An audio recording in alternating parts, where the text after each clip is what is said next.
it's Leon here, and I'm joined by Joel. Hi.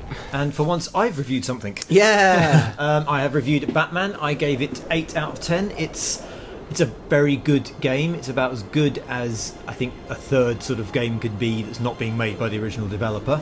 It looks a lot like Arkham City. Yes. Tell me why it's not like Arkham City, Leon. It is. It's okay. Or don't. Well, actually, no. There are some differences. It's huge. I mean, you can see a lot of cape flying going on there. I mean, I spent minutes at a time, like sort of 10 minutes at a time, just gliding over the city, like grapple boosting.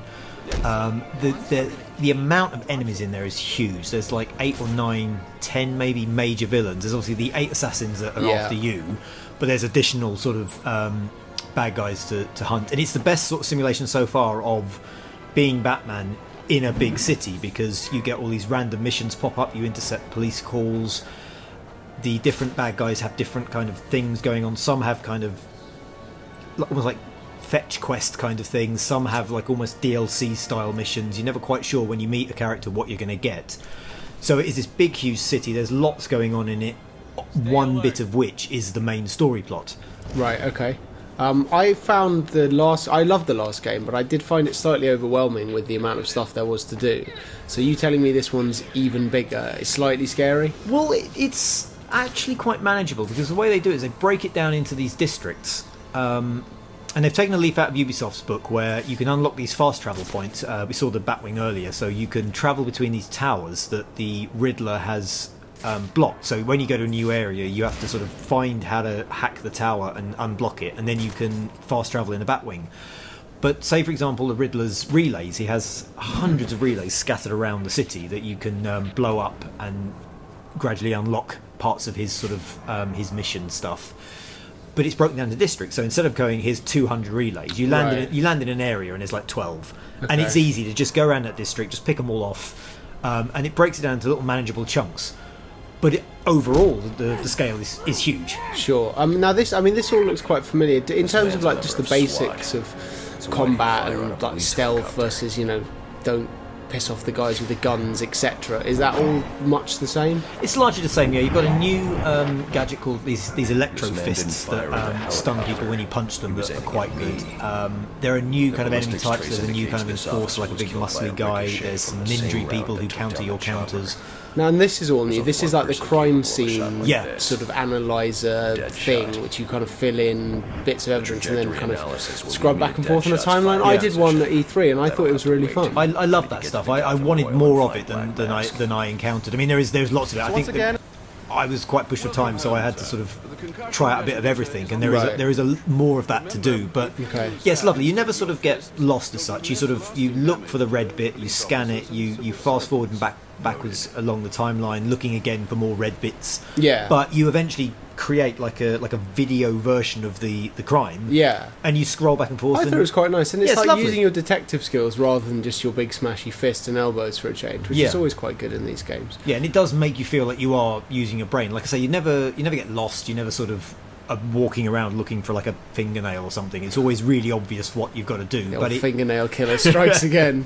But it's a nice change of pace. It's really sort of ties in with the idea of Batman being this sort of genius detective. Yeah. We've seen the Batcave here. Yeah, this is new, obviously. Well, to some extent, we had it a bit in Asylum, but wasn't anywhere near this big. No, I mean, this is the real Batcave. It's an extended version, really, of Asylum. So you go there to get new equipment. Alfred's always there now to sort of offer you advice.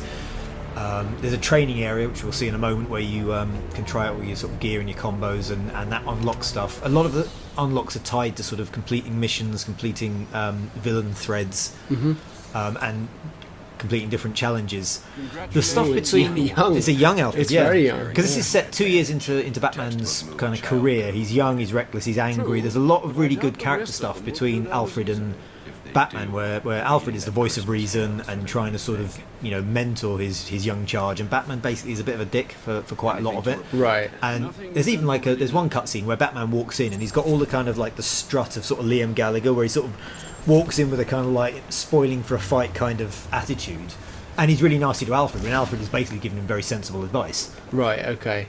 This is a training area here, so you can go up and you can set up different challenges, and try them out basically. So you get different sort of gear. Like the concussion grenade is a new, like that's new. I was going to say like a stun grenade basically. It actually works like the poison powder in Assassin's Creed. So if you stun someone, they kind of flail around. I didn't find it as effective as Assassin's Creed. They never, in Assassin's Creed, they just immediately charge accidentally into people. Yeah. This, you sort of, if you're lucky, they'll hit someone, but it does allow you to kind of get the upper hand. I found with a lot of my fights, people like the ninja characters are a pain in the ass.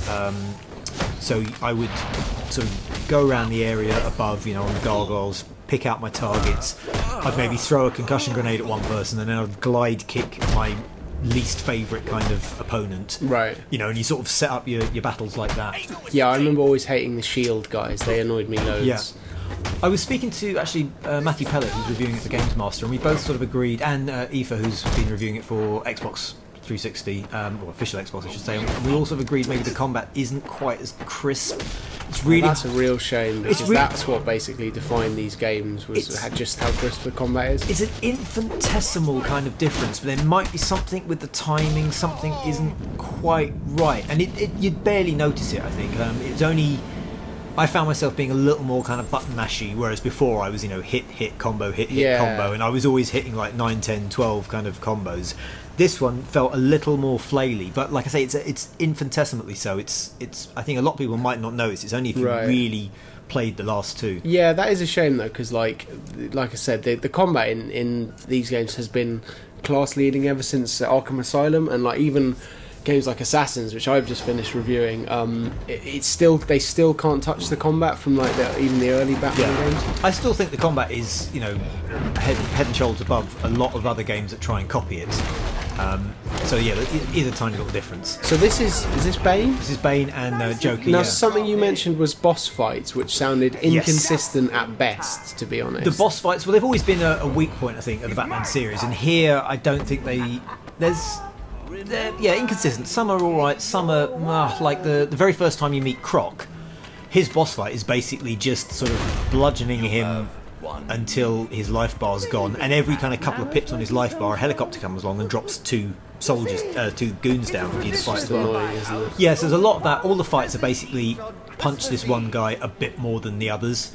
Right. So they never really, like, you remember Croc in the first game? That was great. Yeah, you were crawling along those planks, you were coming out of the water. You never really sort of felt like it was a boss fight, it was an encounter. It's a real shame, because I thought the setup of this with the 8 assassins was a really nice idea, and I thought it would give them really good scope to do sort of 8 very different boss fights. No, there's a couple of nice ones. There are a couple you play and you're like, this is quite good, but I'm not going to name names, but there are some where it is just keep punching it. That's a real shame, because like you say, Croc was good. Mr. Freeze in City was fantastically well designed, and they were good because they weren't just fight the boss. They were very different. So it's a real missed trick actually if they'd not done that this time around. Yeah, but they do some clever things. I mean, there's one character that I can't really say why. But there's a couple of like comedy moments where you're like, oh, that's quite good. And they've done a couple of clever things with the characters they've got to play with, and it isn't as obvious as you might think. So it's not the case that every single boss is a massive boss fight and encounter. Some of them are almost like little side missions. Some of them, like I say, are almost like a little DLC mission. It's like a little standalone mission that lasts like an hour or so on its own. And then they're done. Right. So there is a nice variety of pacing. It's worth going around and finding all the characters and finding all the people that are there to see what they've got on offer, because you don't quite know what you're going to get out of each encounter. Yeah, I will say, just watching this go through makes me remember just how much I love all the Batman games, and like I just want to play it. They've got a really nice vibe to them, and like they're just consistently enjoyable. Whatever you're doing, it's just fun. Yeah, I think it absolutely does the series proud. I think it's a great addition to the canon. I think Warner Brothers Montreal have done as good a job as they could have done, not being Rocksteady. Yeah, and I don't think I think it's a great addition to the franchise. It doesn't put a foot wrong really, but there's just that's like we've done it 3 times now. Slight fatigue. Yeah, slight fatigue. But yeah, 8 out of 10. I think it is. It's well worth playing. Bosh. I'm going to leave that in.